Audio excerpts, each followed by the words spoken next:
Estamos apenas no começo desta viagem pela história, que nos leva até o futuro, aos últimos dias de nossa existência nesse mundo cheio de mal, dor e sofrimento. Nesse episódio, você entenderá o que é que está por trás de tanto mal. Nossa viagem de hoje é pelos bastidores deste grande conflito.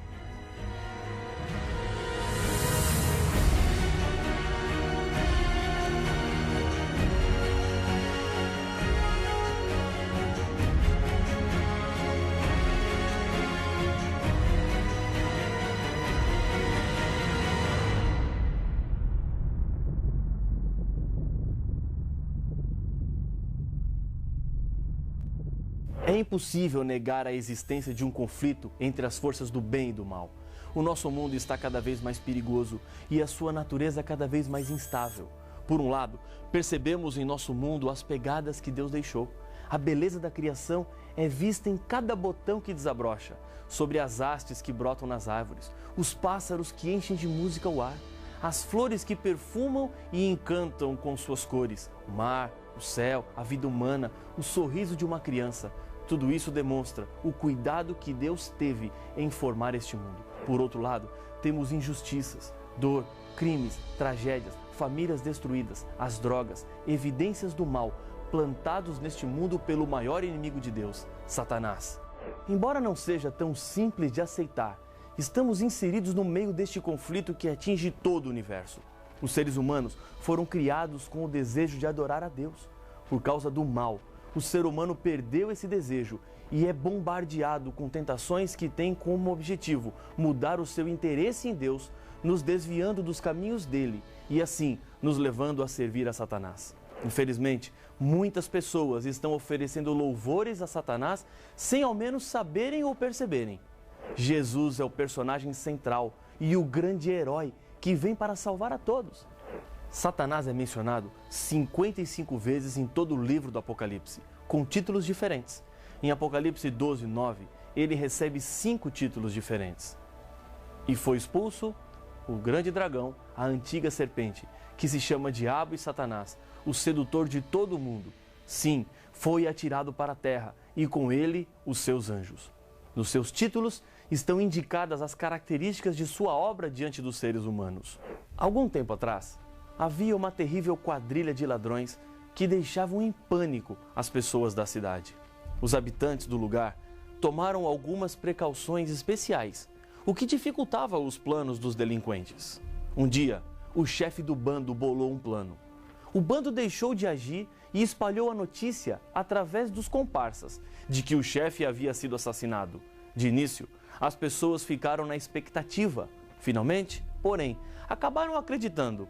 Pouco a pouco foram deixando de se proteger.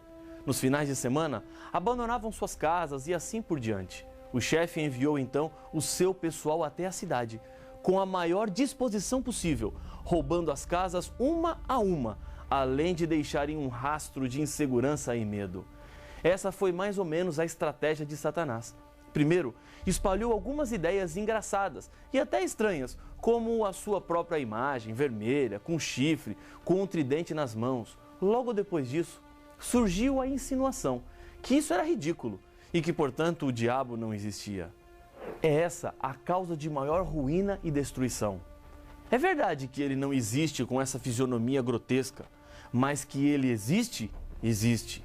E sabendo disso, a melhor coisa que nós podemos fazer é nos preparar contra os seus enganos e mentiras. Se você acreditar que o diabo não existe, estará na posição certa para cair nas garras do mal, e as consequências disso serão assoladoras. Existe um teste que você pode fazer para saber se o diabo existe ou não. Resista às tentações que aparecem diante de você em um só dia, e você então verá se ele existe ou não. O Apocalipse o apresenta como o autor da rebelião contra Deus, como o grande inimigo do povo de Deus. No livro de Ezequiel, no capítulo 28, Satanás é apresentado sob o símbolo do rei de Tiro. Uma expressão da apresentação é importante para a compreensão do caráter de Deus ao criar. Acompanhe a leitura de Ezequiel 28, 15. Perfeito eras nos teus caminhos, desde o dia em que foste criado, até que se achou iniquidade em ti. Deus não criou o diabo perverso como ele é hoje. Ele foi criado perfeito, era um ser honrado e com prestígio. Tinha uma importante responsabilidade no céu.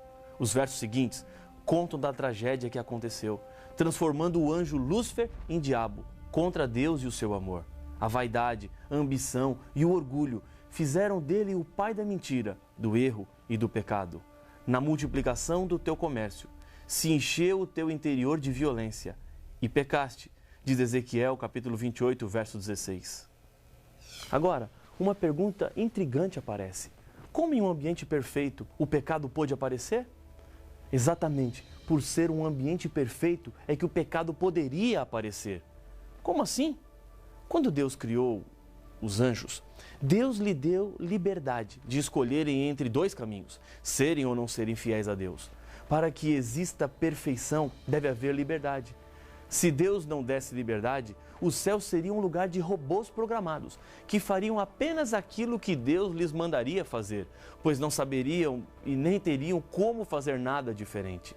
Deus queria anjos livres que escolhessem o caminho da obediência, anjos que desejassem estar do lado de Deus por vontade própria e não por obrigação. Lúcifer foi o primeiro ser criado a se rebelar contra Deus. Ele escolheu um caminho perigoso. Isaías 14, nos versos 12, 13 e 14, descrevem esse processo triste no coração de um anjo rebelde.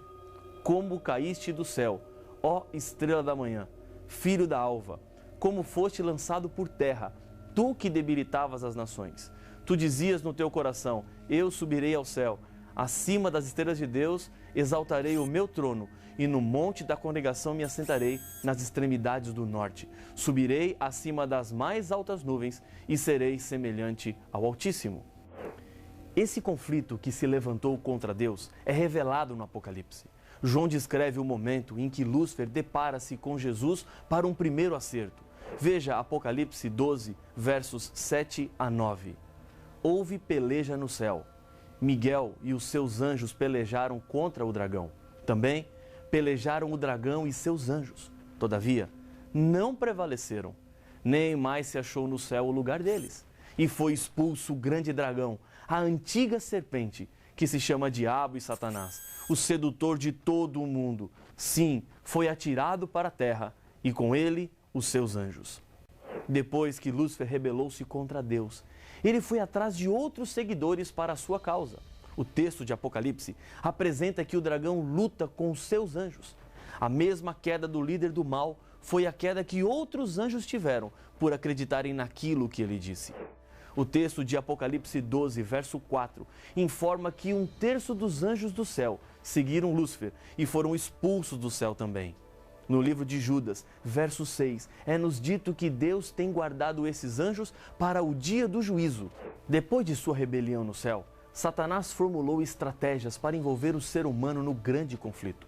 Paulo nos diz em 2 Coríntios 11, 3, que mas receio que, assim como a serpente enganou a Eva com a sua astúcia, assim também seja corrompida a vossa mente e se aparte da simplicidade e pureza devidas a Cristo. Adão e Eva abriram as portas desse mundo para Satanás.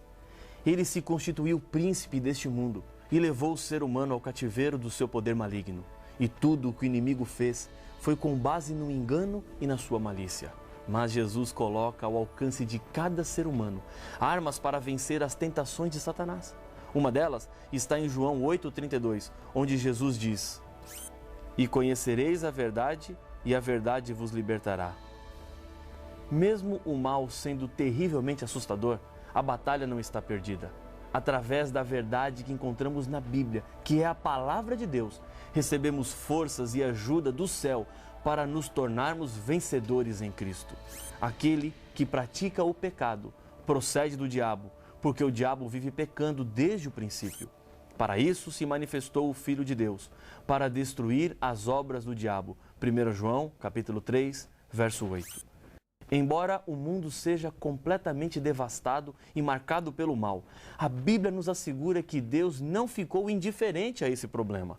Deus venceu o mal e em breve destruirá de uma vez por todas o diabo e todas as consequências que sua rebelião trouxe para o mundo. Para conseguir alcançar o seu plano de tomar conta do mundo, enganando o primeiro casal, Satanás usou de uma estratégia que a Bíblia nos revela em 2 Coríntios capítulo 11, versos 14 e 15. E não é de admirar, porque o próprio Satanás se transforma em anjo de luz. Não é muito, pois, que os seus próprios ministros se transformem em ministros de justiça, e o fim deles será conforme as suas obras. Fica evidente nesse texto bíblico que Satanás nunca se apresenta abertamente como ele é ou quem ele é. Essa sua estratégia tem se demonstrado muito eficiente.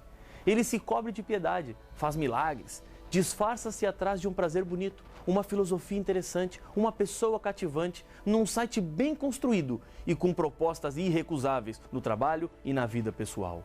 No Éden, Satanás serviu-se de um instrumento incrível, a serpente, um animal que, no mundo sem pecado que Deus havia criado, era bonito. Por meio dessa manifestação, ele apresentou-se como um defensor de uma liberdade e proclamou sua pretensa superioridade de desobedecer à lei de Deus. Hoje, estamos sofrendo as terríveis consequências de Adão e Eva terem dado ouvidos a ele. O último passo do plano de Satanás é divulgar que Deus é o culpado por aquilo que o diabo faz. Assim, ele quer fazer de Deus o culpado do mal. Mas essa culpa Deus não tem. A culpa é do próprio Satanás, que é o originador do mal. E em segunda instância, os culpados somos nós, seres humanos, que escolhemos muitas vezes andar pelos caminhos do mal.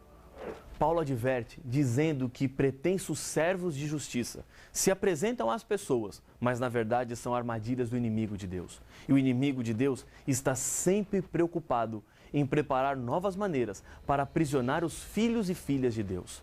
Preste bem atenção. Apesar das boas obras que uma pessoa possa demonstrar, se o resultado delas for a propagação do erro, estamos diante de ministros que não são de Deus. Pode ser que você, neste momento, esteja fazendo a seguinte pergunta: pode Satanás operar milagres? Não seriam milagres uma prova incontestável de que Deus foi quem atuou? No livro do Apocalipse, encontramos que é possível ao diabo operar milagres.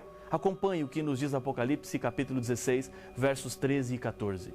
Então vi sair da boca do dragão, da boca da besta e da boca do falso profeta 3 espíritos imundos, semelhantes a rãs, porque eles são espíritos de demônios, operadores de sinais, e se dirigem aos reis do mundo inteiro, com o fim de ajuntá-los para a peleja do grande dia do Deus Todo-Poderoso. Satanás é tão sutil em seus enganos que inclusive é capaz de citar a Bíblia, tirando os textos do seu contexto, como fez com Cristo nas tentações do deserto. Porém, ali Jesus demonstrou que o correto uso das Escrituras é a arma que nos garantirá a vitória. Uma outra maneira de identificarmos o engano de Satanás através de falsos profetas são os frutos. Advertiu Jesus: pelos seus frutos os conhecereis. Colhem-se, porventura, uvas dos espinheiros ou figos dos abrolhos? Mateus 7,16. Precisamos de segurança contra as ciladas que o inimigo prepara. Ele não está brincando. Não pense assim: não é bem assim, não é tudo isso. Como você está exagerando? Não tem problema, eu sei o que eu estou fazendo. A Bíblia fala da fúria do diabo com relação a um grupo específico de pessoas. A Bíblia descreve quais são as características. Aqui está a perseverança dos santos, os que guardam os mandamentos de Deus e a fé em Jesus. Apocalipse capítulo 14, verso 12. No capítulo 12, Jesus revela como é possível aos seres humanos serem vencedores. Eles, pois, o venceram por causa do sangue do Cordeiro e por causa da palavra do testemunho que deram, e mesmo em face da morte, não amaram a própria vida. Apocalipse 12, verso 11. O grande segredo para vencer é apegar-se a Cristo de todo o coração. Ele venceu Satanás nas tentações do deserto e na cruz, demonstrou sua vitória ao ressuscitar dos mortos. O diabo sabe que está perdido, por isso se apresenta como um leão que ruge, pois ele em breve será destruído de uma vez por todas.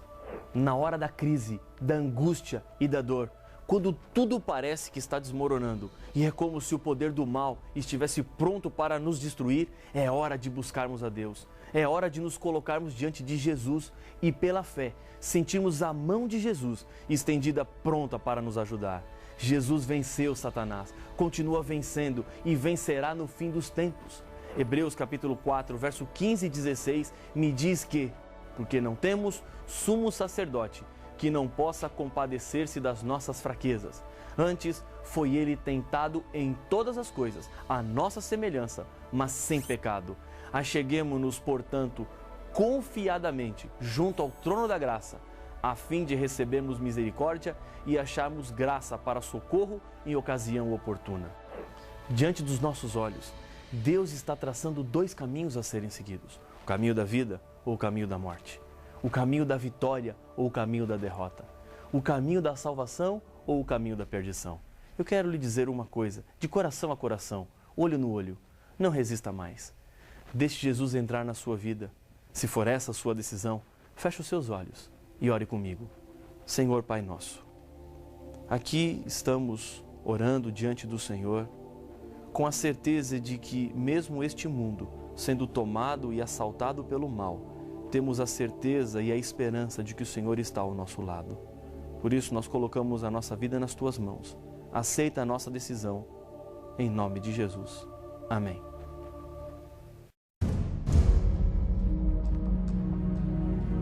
Jesus não está longe no espaço, apenas olhando o que acontece aqui na Terra, mas Ele se importa e se preocupa com você.